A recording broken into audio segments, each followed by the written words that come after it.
Thanks, guys. Thanks for coming. Now, as part of the contract with the interview, you have to wear one of my caps. Oh, lovely.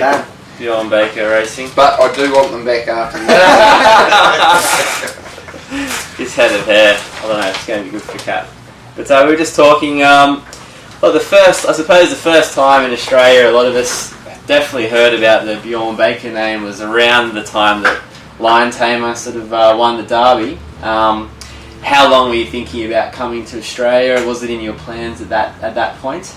Well, I guess I've grown up with my father always travelling horses to Australia. He had the likes of Eagle Eye, who won the Sydney Cup, the Phantom, who came second in the Melbourne Cup. So he was, growing up, he's always saying the racing in Australia is the best in the world, and he's very fond of Australia. So I guess it started at a young age, my exposure to Australia, and then when I got into horses, the natural progression was to try and get over here, and I was lucky that Lion Tamer was a horse that enabled me to probably get to know a lot of people, build connections. And another special horse was Nom de Jure, who won the AJC Derby at 40-1, and he's the first horse that I took over on my own. So that was a special occasion, and I guess those two horses in particular make you believe you can do it to some degree, so it could be possible to come over. How important are those horses to give you that start? Yeah, very important, because it means that what I could do is pester and hound people until they gave me horses, but they'd be somewhat familiar with me. So I guess when I came over, just had to try and get as many horses as you could, and any way you could, and that was very helpful in terms of getting underway and getting some sort of start. How long did that take you to get to where you are now and really get motoring, getting horses to the races? Well, it takes time, and even now, some of the yearlings I bought are still, I guess when I first came over, are still very much in the system. Like Flaza, he's still only 4, and he's one of the first yearlings I bought. So it does take time to get those horses through the system and build up numbers and get some depth to your team. So it doesn't happen overnight. It does take years in order to get to that stage. Yeah, definitely. So when you first came here, like how many owners did you have with you? Was it a real struggle? Was there borrowing from the banks? Was it like a real massive gamble, or did you have someone supporting you there? No, it was a huge gamble because I didn't have much to start with. I still don't have much, but Dad gives you a lot. Yeah, Dad gives me a lot. Yeah, I had to steal 3 saddles from him, and he gave me no horses. And I came over with 2 horses. One was Bob Emery, actually, a Fastnet Rock mare. She disappointed, and the other one was Simply Magic. And unfortunately, I owned part of her, and she disappointed. So I had 2 slow horses to start off with. And the first 2 runners I had at Newcastle, the first one finished 100 metres last, and I thought, well, the next one can't get any worse. She was 5-1, she finished furlong last, so it was a long drive home that day, and it was very hard to get up the next morning. I remember actually driving home from Newcastle that day. Hugh Bowman phoned me, he said, just keep your chin up, keep at it. So those sort of things you remember too. That was nice. Yeah, definitely. Very nice for a jockey. Yeah, exactly. We don't get too many raps on our show normally, but you remember things like that because it's pretty tough going, and you have to get up the next day and just keep at it. And I guess one thing from that, it was either you sort of lament on it and you get down, or you attack harder. Thankfully, I attacked harder. Yeah, but that's something that continues, because I remember 6 months ago speaking to you at the races, and you had like that quiet period. And does it really play on your mind when you do have those quiet periods, not as many wins as you would like? For sure, and it's, I guess the thing is, Sydney's not easy to get out of those sort of ruts because the racing is so tough week in, week out. The depth of horses you're up against, you only have to go to the trials and look at the quality of horses in terms of their breeding and types and the training you're up against. It's not, you never take it anything for granted, especially here, because I think it's the toughest race in Australia. So the whole time you have to keep trying to improve, trying to upgrade your horses, look after your owners, and hopefully build up loyalty and eventually, if you've got nice horses and you do the right thing, they'll start winning. Did you ever look to any other parts of Australia? As you said, Sydney's the hardest. Is it? I guess Melbourne was a little bit of an option at some stage, but it was never realistic. The reason I come to Sydney is probably because I have friends here. I enjoy the climate a lot better. That's half the rest. Even from New Zealand, I might go to Melbourne. You'll be taking a step back in terms of climate. And I don't like AFL. Yeah. I do like AFL. I just know nothing about it. It keeps everyone happy that follows AFL. And I lived in Sydney. I was a pharmacist here in my young 20s, so I lived here for 4 years. So it's pretty easy to come back. You sort of have I guess, some knowledge of the lay of the land. You just talked before about how hard Sydney racing is. How important is it to target a race, even if it might not be a big name race, like a Metro Wednesday race? How important is that for a trainer to get a win?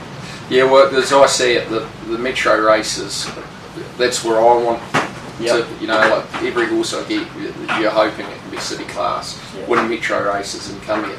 A lot of horses take time to get to that grade, and a lot more will never reach that grade. So, but that's the aim, and really that's what I see is my shop window. If you can win races on a Wednesday and Saturday, you get on TV. And definitely they're worth a lot more in terms of being a Sydney-based trainer as would the country or provincial. So it's not just so much a financial standpoint, it's more of proving that you can train city class winners. Correct, yeah. And the financial points too, and that's the stake money's great. On a Wednesday, Saturday, the bobs. So there's no doubt when you win a city race, you have a lot of fun too. Yeah, definitely. And also, like Coring was one that sort of, was it 3 races back to back? Well targeted horse. Yeah, no, and he's sort of just coming back now. I think he's not too far off for one, but he's been, he did a really good job last preparation putting those 3 together. But I guess it's hard to get a horse to win 3 in a row in Sydney. I haven't had too many. I think he quite possibly is the only horse. And Saturday races, it just shows you how tough they are. I think another horse, Berbero, would be a good example. How did you get him from going to a horse that was kind of just battling in the midweeks to now being good perform? Well, he's been a remarkable horse actually. He's been one that I've pretty much had from the start. And he came over from New Zealand. He'd won one race, and we took him, I think, to a race at Bathurst, and he won that. And then he went to Orange, and he won that. Good thing that Orange, looking back at him now. He didn't win by much. I think he only won by a length or something. Yeah. And you wouldn't have thought he'd ever get to where he is now. Yeah. And he's never been a fantastic track worker. He's always been fairly lazy, so he's been tough to get a guide on. But then he went to Newcastle, won there, then went to Canterbury and won. So it was a nice progression. So when it sort of works out, and Miss Tenpins is another one that sort of, she started off, won her first race at Bathurst. I said, I've got 10% of her, but I said to Scott Edwards, the managing owner, I think we should sell her, she's just a horse. And she then went to Orange, won, went to Nowra and won, and then came into a Canterbury night meeting and won.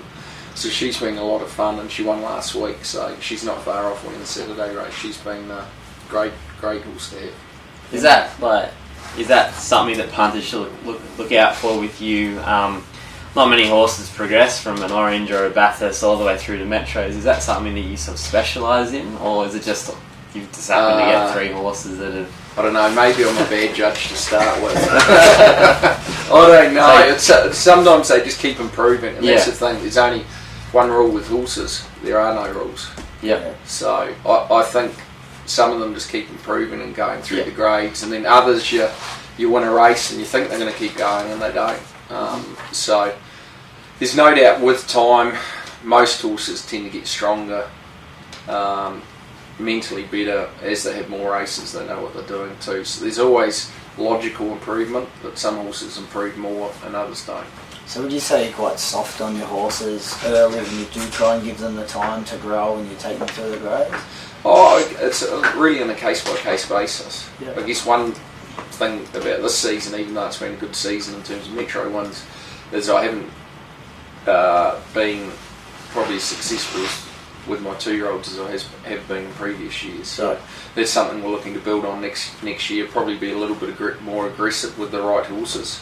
But then the ones that need time, we'll give them time and look after them. What do they say too? We just keep happy horses, happy sound horses. Give them a couple of stretch their legs twice a week. That's what every trainer in Sydney says. Yeah. You mentioned briefly about Hugh Bowman, but the whole jockey situation in Sydney, sort of who are the best that you like, but also how hard is it to get them to ride your horses? Yeah, well, there's a lot more happening behind the scenes than probably everyone realises, because as you can imagine, I love Bowman, I love getting him. Yeah. The hardest thing is getting him, Yeah. because he's in demand with all the top stables, Mm. and I've had a lot of luck with him. But it's hard to get the good jockeys. In an ideal world, you'd have Bowman on everything, but you ring up often and they're booked up, and you have to try and book in advance. And a lot of trainers too, the big trainers, they tie them up, and then invariably, in some situations, they won't even accept. So a lot of the time, you're actually better off sitting back, accepting with no jockey, and then picking up the best available after that. Yeah. It's definitely one thing. If you can get the best jockeys on the whole time, it's a huge help. Huge. But we're talking like more than a week in advance to book someone. Yeah, well, it's getting longer and longer. You're looking at 2 weeks, and if it's a small field, you'll be alright. But it is frustrating, definitely at times, especially when you think you've got a really promising nice horse coming up, and you can't retain the jockey that's been on them previously. So that's something that you tend to spend a lot of time on the phone to the various agents, and try and tie them down, and they're in a difficult position as well, because often they would like to ride more than 1 or 2, but they have to make a decision, and often they have to make a decision early. Yeah. When looking at jockeys, do you just you start at the list and go Huey down, or do you look at the right rider for that horse? Like, are there certain riders you look for to ride back markers to leaders? And Yeah, I tend to start at the top and try and work my way down, but then you do have jockeys that you've had luck with. Yeah. Like I've had luck with Huey. In the provincials I've had a lot of luck with Mitch Bell, and I think Adam Hieronymus is a good rider as well. I've also had a lot of luck with apprentices coming through. Brody Loy with Burbro, Jenny Duggan used to ride Cantonese. I had Rachel Murray ride a winner last week. So at times too, you can definitely use the claim to your advantage. So, and you tend to stick with who you've had results with. just on the claim, when do you make that decision to go, this horse needs a claim, or this horse needs a senior rider? Well, a lot of it depends. You sort of with the rating system, you know what weight you're going to get. So often 2 weeks out, you'll know if you're in a benchmark 75 race, fillies and mares race, and you're a benchmark 78, you'll be 60 and a half, like miss 10 pins. So, for example, you can think, well, we'll claim 3 and go from there.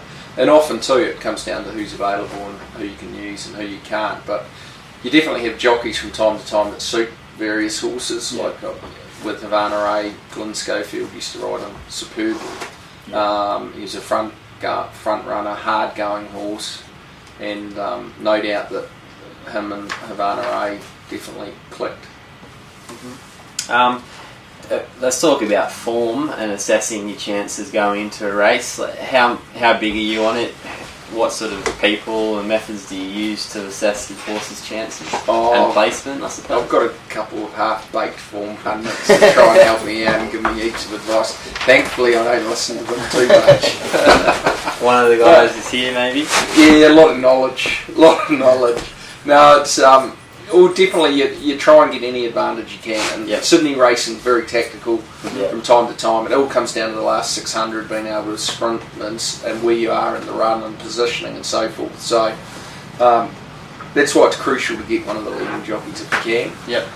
And as well as that form-wise, you want to be in races you can win, or you're a chance, or be set for a goal. So the whole time you're looking to definitely try and maximise that and see where you are. You might be better placed in another race. There are races you just have to go because they fit, regardless. But if you can figure out where you're going to be on the map and so forth, you hopefully can try and maximise it. You're always looking at edges possibly you can have. Something that I've had a lot of luck with is quick backups when I've been in Australia. And try and do different things and lead when you're sort of not expecting to lead, or change one or two things, and often you can steer with the odd race just by doing things a little bit differently, or not quite fitting to the normal pattern. What did Mark Connors say the other day in an interview? If you're doing the same thing every day with no results, it's madness, or something like that. Yeah. But if you just keep doing the same thing, so you're always trying, well, I'm always trying to just look at it a little bit differently, and that's where having a couple of guys who do my form for me are really helpful, and you get different views too. So the more informed opinions and that can help, definitely it's worth considering and using them and looking at options. How annoying is the change of tactics rule for a trainer? Do you think it's good? Do you think it's bad? All these lots of things you're talking about to get an edge. Are the rules taking away from that? Well, I guess that's a little bit of a tough question. I remember I got fined $400 for change of tactics on Zarotone because we tried to take us. So that was a learning curve. But yeah, sort of with nobody expected him to take us after leading in all but 3 of his 50-something starts. But it's a little bit of a tough one. I think, like there's change of tactics and change of tactics. If you're first up, you might be ridden a bit colder, but then, if you've got a horse that can lead, it's. But I do think it takes a little bit of the advantage out of it. But at the same time too, you can openly divulge your tactics that you're going to lead at any cost, and hopefully it may allow you to get a softer lead because someone else might be thinking the same. And so it's a mind so game. I guess you can use it to your advantage at times, and maybe I'm looking into it too much, but it's a little bit tricky. I think if there's probably a definite change of tactics, maybe you should tell, but I think it's also taking a little bit of zest out of the lemon, so to speak. With results, you said the last 2 years have been quite good for you, but your 2-year-olds not so much. This season just being, what are you going to do next season to better that? Well, I think I've probably got more 2-year-old types. So breeding, yearlings coming through, so it's something that we've tried to probably address at the sales. That's where it all starts. At the sales. So I've got probably more 2-year-old types, and I've got a really nice bunch of 2-year-olds at the moment, but they've just taken it a little bit longer. So the other thing is probably try and just get them into the system a little bit more, educate them a little bit thoroughly, try and get them to the trials, sounded in one piece, and that's the whole balancing act, especially the 2-year-olds, between doing enough work, teaching them, getting to the trials, and remaining sound. So remaining in one piece, because at the end of the season you don't want to end up with a lot of broken 2-year-olds.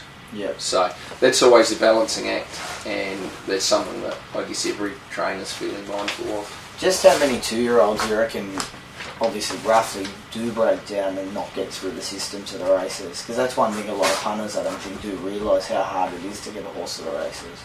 Yeah, it's not easy, especially those. I guess the earlier the races, the harder they are. It's hard to put a definitive rate on it, but you'll have a lot of horses that get shin sore, or they're just not physically ready. So with that you can get knee chips and other various problems. So a lot of them aren't career threatening, but they're going to knock you back 6 months or a year. So it's really a case by case basis. But it's not a matter of those horses just coming in for one preparation and racing in that preparation. Often they need 2 or 3 or 4 preparations doing groundwork so they can actually get to the stage where they know what they're doing and they're physically ready and mentally ready as well. So there's a lot of work that has to go in to get to those horses to those early races. It's not a matter of getting them out of the paddock, having them in the stable for 2 months and running them. But I guess there's many different ways to do it, and every trainer would see it differently and have their own ideas, own opinions, and if you get the right horse, it'll work regardless. Yeah, definitely. Well, the lifestyle of a trainer in Sydney, how difficult is it chuck me over that Coke from McDonald's. There you go. Another sponsored product. Another sponsored product. Coke. There wasn't Diet Coke, was it? Good stuff. No, it's a lot of fun. I really enjoy it. But there's always things happening. You've got sales throughout the year and a lot of socialising.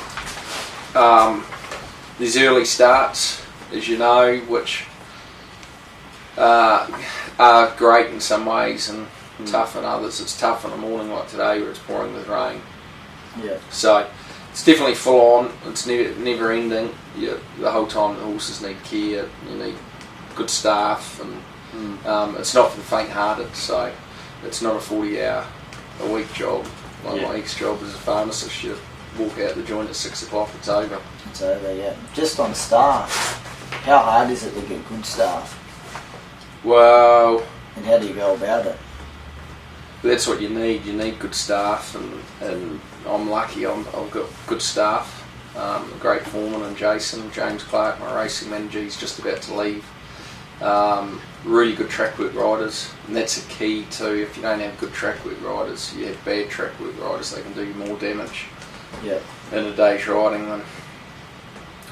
So I've got a great team around me, and that really helps. But I guess you have to pay them well. You have to look after them. We know Sydney's not a cheap place to live. And everyone that works in Sydney's in the same position, so you have to pay them well, look after them. Like I like to think that my stables run fairly efficiently, and it's not too tough most of the time, so I guess you have to look after them. But there's, once again, the better riders, there's big competitions from big stables, and you have to pay well. Well, I think we've done pretty well. So Bjorn, thanks for being open and honest with us, and we'll make sure we give these caps back. Bjorn Baker Racing. Recycle these. And actually, I'll have to wash that one. But thanks a lot for coming on. No, see you go, mate. There you go. Handshake. Thanks, guys. Yeah. And have you got any knowledge from me? We've got lots of knowledge. We're at the races every Saturday. Saturday. How are we looking on Wednesday? How's my runner looking on Wednesday? Diamond TV, yeah, definite jam. Don't worry, you'll get 5 calls asking you the same question in the next 24 hours. We make sure we cover another 3 that thoroughly. Morning. Definitely. Yep. Should we go forward? Are you sure? Yes. Winners are grinners, mate. That's what it's all about. All right, thank you. Thank you.